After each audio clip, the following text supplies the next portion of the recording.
Israel Hamas యుద్ధం, ఇందులో Bharat role ఏమిటి? సో ఇది ఒక విచిత్రమైన ప్రశ్నగా మీకు అనిపించవచ్చు. మనము డైరెక్ట్గా ఇజ్రాయెల్ యుద్ధములో పాల్గొనకపోయినా కూడా మన దేశానికి సంబంధించిన అంటే ఇండియన్ ఆరిజిన్ సైనికులు చాలామంది ఇజ్రాయెల్ డిఫెన్స్ ఫోర్సెస్లో ఇవాళ ఉద్యోగాలు చేస్తున్నారు. అంటే యుద్ధములో వీళ్ళు డైరెక్ట్గా పాలు పంచుకుంటున్నారు. మరి భారత్ యొక్క రోల్ ఏమిటి? అంటే ఇజ్రాయెల్ వాళ్ళు ఏం మాట్లాడుతున్నారు అంటే, మీరు ట్విట్టర్ ఖాతాలో చూసారనుకోండి, వాళ్ళ ఇజ్రాయెల్ డిఫెన్స్ ఫోర్సెస్ యొక్క మీకు ఎక్స్ ఖాతా, భారతే మా బెస్ట్ ఫ్రెండ్, ఇండియా సపోర్ట్ మాకు ఎప్పుడూ కూడా ఉంటుంది, పదే పదే వాళ్ళు ఇదే మాట్లాడుతున్నారు.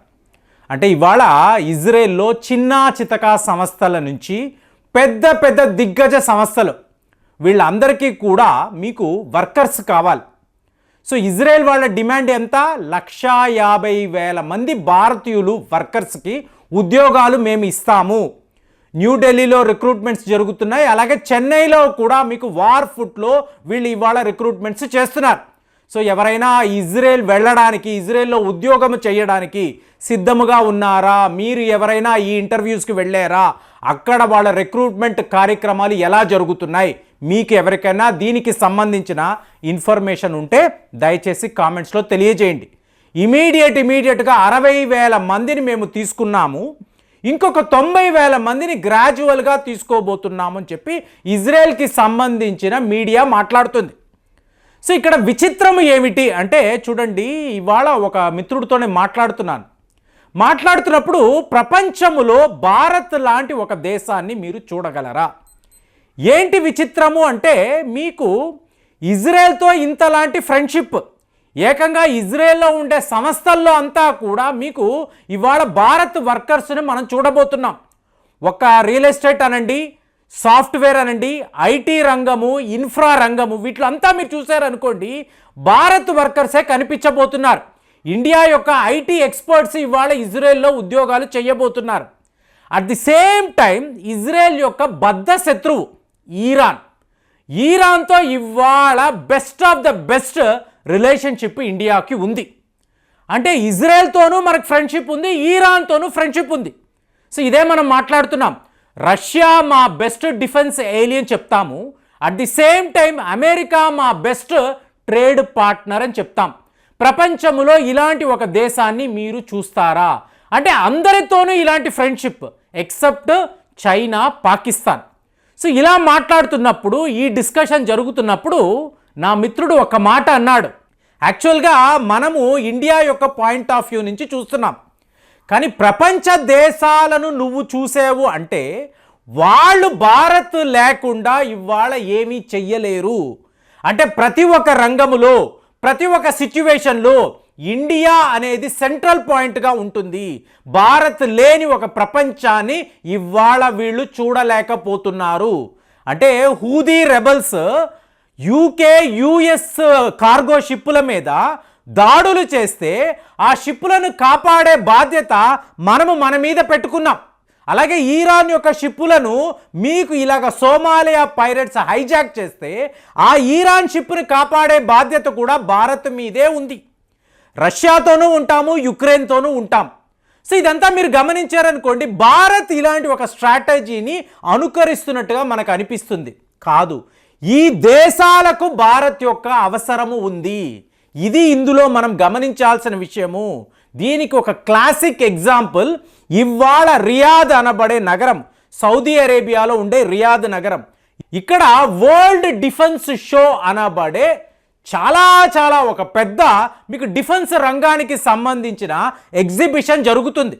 మీకు 5 రోజుల పాటు కొనసాగుతున్న ఈ ఎగ్జిబిషన్లో ఇవాళ మీరు వెళ్ళారనుకోండి, భారత్ హవా అంటే భారత్ యొక్క అస్త్రశస్త్రాలు, వెపన్స్ ఎంత డిమాండ్ అంటే మీరు నమ్మరు ఫ్రెండ్స్. భారత్ యొక్క డెలికేట్స్ అక్కడ మీకు ఎక్కడ పడితే అక్కడ కనిపిస్తున్నారు. ఒక బ్రహ్మోస్ అనండి, ఆకాష్ అనండి, తేజస్ అనండి, ధృవ హెలికాప్టర్ అనండి, అలాగే మన యొక్క ఎయిర్ డిఫెన్స్ సిస్టమ్స్, వీటికి ఎంత డిమాండ్ ఉందంటే వరల్డ్ డిఫెన్స్ షోలో భారత్ ఒక సూపర్ హిట్.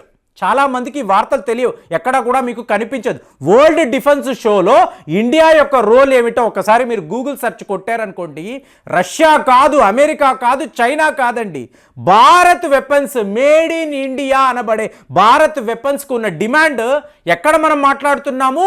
పాకిస్తాన్ యొక్క క్లోజెస్ట్ ఎయిలీ ఎవరు? Saudi Arabia. సౌదీ అరేబియాలో మక్కా మసీదు ఉంది. మక్కా మసీదుకు సెక్యూరిటీ పాకిస్తాన్ వాళ్ళు, పాకిస్తాన్ ఆర్మీ ఇస్తుంది. అలాంటి సౌదీ అరేబియా ఇవాళ భారత్తో ఇదే డిఫెన్స్ షోలో ఎన్ని రకాల ఒప్పందాలు, అంటే అది డిఫెన్స్ అనండి, టెక్నాలజీ అనండి, అలాగే వెపన్స్ తయారు చేసే కొత్త రకమైన పరిజ్ఞానం, ఇందులో కూడా ఇవాళ ఇండియా డిఫెన్స్ నిపుణులతో వాళ్ళు ఒప్పందాలు పెట్టుకున్నారు. ఏది? పాకిస్తాన్ యొక్క క్లోజెస్ట్ ఫ్రెండ్. ఇవాళ మీరు వార్తలు చూసారో లేదో, సౌదీ అరేబియా నుంచి ఒక వార్త, ఇజ్రాయెల్ ఇమీడియట్గా యుద్ధాన్ని ఆపేసేయి, లేకపోతే ఆర్గనైజేషన్ ఆఫ్ ఇస్లామిక్ కోఆపరేషన్ వైపు నుంచి చాలా పెద్ద చర్యలు ఉంటాయి, చాలా పెద్ద కౌంటర్ అటాక్ ఉంటుందని సౌదీ అరేబియా వాళ్ళు ఇజ్రాయెల్ని బెదిరించారు. మరి అదే సౌదీ అరేబియాతో, అంటే ఇజ్రాయెల్ మనకు బెస్ట్ ఫ్రెండ్ అండి, ఇందులో ఏ డౌటు లేదు. చూడండి, మొన్న రామ మందిరాన్ని వీళ్ళు ఇనాగ్రేట్ చేశారు. ఈ రామ మందిరానికి కావలసిన పూర్తి సెక్యూరిటీ ఎవరు ఇచ్చారంటే ఇజ్రాయెల్ అనబడే దేశం. అంటే ఆ ప్లాన్ అనేది ఇజ్రాయెల్ వాళ్ళదే.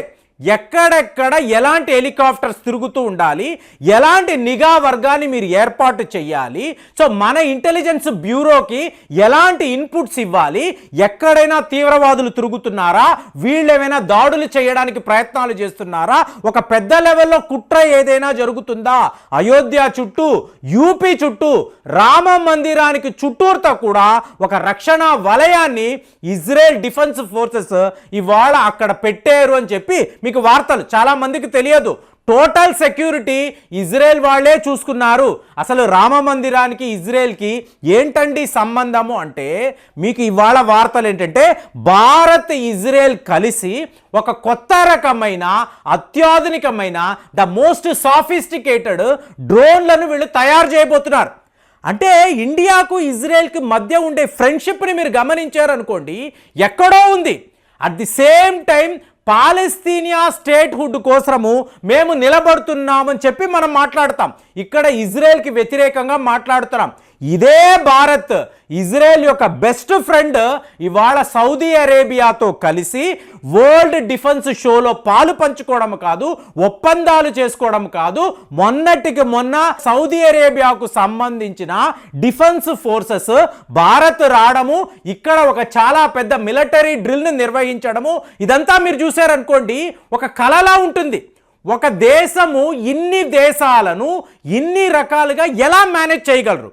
ఇజ్రాయెల్తోనూ ఫ్రెండ్షిప్ అంటారు, సౌదీ అరేబియాతోనూ ఫ్రెండ్షిప్ అంటారు, రష్యాతో ఆయిల్ బిజినెస్ అంటారు, అమెరికాతో ఇలాగా డ్రోన్లు కొంటున్నామని ఒప్పందాలు చేసుకుంటారు, ఇరాన్తోనూ మీకు ఆయిల్ వ్యాపారం ఉంటుంది, అట్ ది సేమ్ టైం ఇజ్రాయెల్తోనూ కూడా మనకి క్లోజెస్ట్ ఫ్రెండ్షిప్ ఉంటుంది.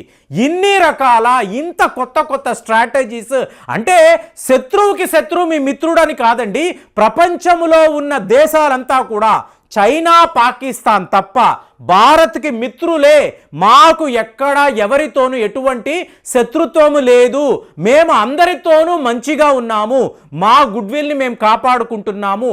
ఇలాగా విశ్వమిత్ర అన్న కొత్త స్వరూపాన్ని మీరు ఇవాళ చూస్తున్నారు. ఇలాగ మాకు ఎవరితో ఏ తేడా లేదండి, అందరితోనూ ఫ్రెండ్షిప్ ఉందని మనం చెప్పడం కాదు, ఈ దేశాలంతా కూడా భారత్ యొక్క ఫారిన్ పాలసీని, మన వైఖరిని వీళ్ళు అప్రిషియేట్ చేయడం. ఇజ్రాయెల్తో ఫ్రెండ్షిప్పా? ఓకే, నాతో కూడా నువ్వు స్నేహపూర్వకంగా ఉన్నావు కదా, నువ్వు చాలా గొప్పవాడివి అని సౌదీ అరేబియా చెప్పడము ఎంత గొప్ప విషయమో చూడండి. సో ఇలాంటి ఒక దేశము, ఇంతమందితో ఫ్రెండ్షిప్ మెయింటైన్ చేసే దేశాన్ని ప్రపంచంలో మీరు ఎక్కడైనా చూసారా? కాబట్టి మేరా భారత్ మహాన్ అని ఎన్నిసార్లు చెప్పుకున్నా, మనము చెప్పడం కాదు, ప్రపంచం అంతా కూడా అలా చెప్తుందంటే మన ఫారిన్ పాలసీ ఎంత గొప్పగా ఉందో ఊహించండి. మరి దీని మీద అసలు మీ కామెంట్స్ ఎలా ఉన్నాయో ఒక్కసారి తెలియజేయండి. మళ్ళీ వచ్చే వీడియోలో కలుద్దాం. జై హింద్.